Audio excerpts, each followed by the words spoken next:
আর একটা সুখবর দিই, জানুয়ারি মাসের সেকেন্ড উইক মহাকাল মন্দিরের শিলান্যাস হবে। মহাকাল মন্দিরের শিলান্যাস হবে। চলো ভাই, তোমাদের একটা সুখবর দিয়ে দিই। এখন টিএমসিও ভগবানকে নিয়ে রাজনীতি করছে।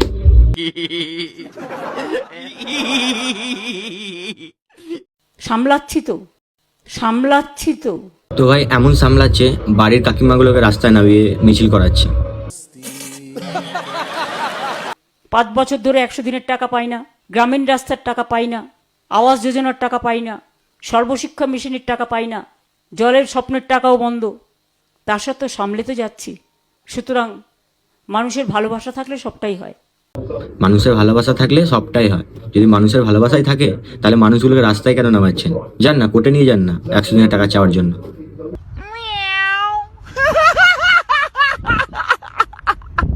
সুতরাং মানুষের ভালোবাসা থাকলে সবটাই হয়। সেই জন্যই সবাইকে বলছি, যে যা পারেন সামর্থ্য অনুযায়ী যদি কিছুটা হেল্প করেন, তাহলে আমরা বাড়িগুলো চটপট করে দিতে পারবো। হ্যাঁ, যদি কিছুটা হেল্প করেন, তাহলে আমরা বাড়িগুলো চটপট করে দিতে পারবো।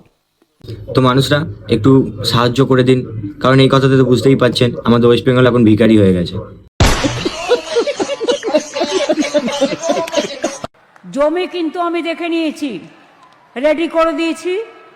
পুজোর দিনও আমি মনে মনে ঠিক করে নিয়েছি, ট্রাস্টের একটা মিটিং করে বাদ বাকিটা আপনাদের কাজটা করতে হবে, যেটা হচ্ছে আর্কিটেকচারটা। টাকাও জোগাড় হয়ে গেছে, হ্যাঁ, টাকাও জোগাড় হয়ে গেছে। তো ভাই মন্দির করার জন্য এখন উনি বলছে যে টাকা জোগাড় হয়ে গেছে। যদি কিছুটা হেল্প করেন, তাহলে আমরা বাড়িগুলো চটপট করে দিতে পারবো।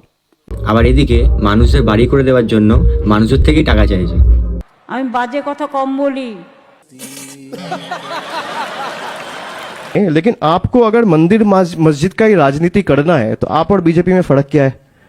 और जिसको मंदिर मस्जिद बनाना है, मेरा अर्जी ये है भाई, सबको बनाने का हक है, कोई दिक्कत नहीं है। आप मंदिर बनाइए, मस्जिद बनाइए, गुरुद्वारा बनाइए, चर्च बनाइए, राजनीति छोड़ दीजिए। মহাকাল মন্দিরের শিলান্যাস হবে।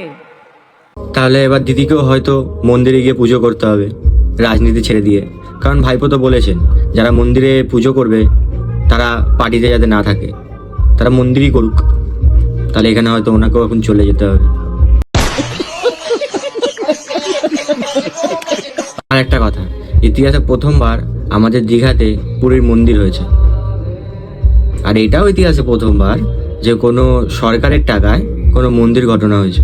বাবরি মসজিদ হবে না, কাজেই আমাকে 90 থেকে 100টা আসন দাও, আমি তোমাদের বাবরি মসজিদ করে দেখাবো। এদিকে হুমায়ুন কবির বলছে যে 900 সিট পার না হলে আমি মসজিদ করে দেব না।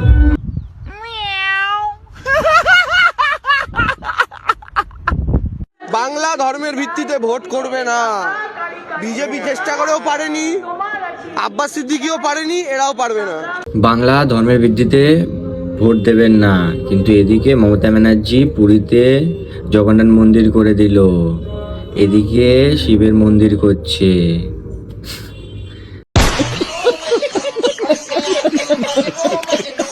তাহলে ধর্ম নিয়ে রাজনীতিটা করছে কে ভাই? মোদি একবারও বলেনি যে আমাকে 400 পার করে দাও, তারপরে গিয়ে আমি রাম মন্দির করে দেবো।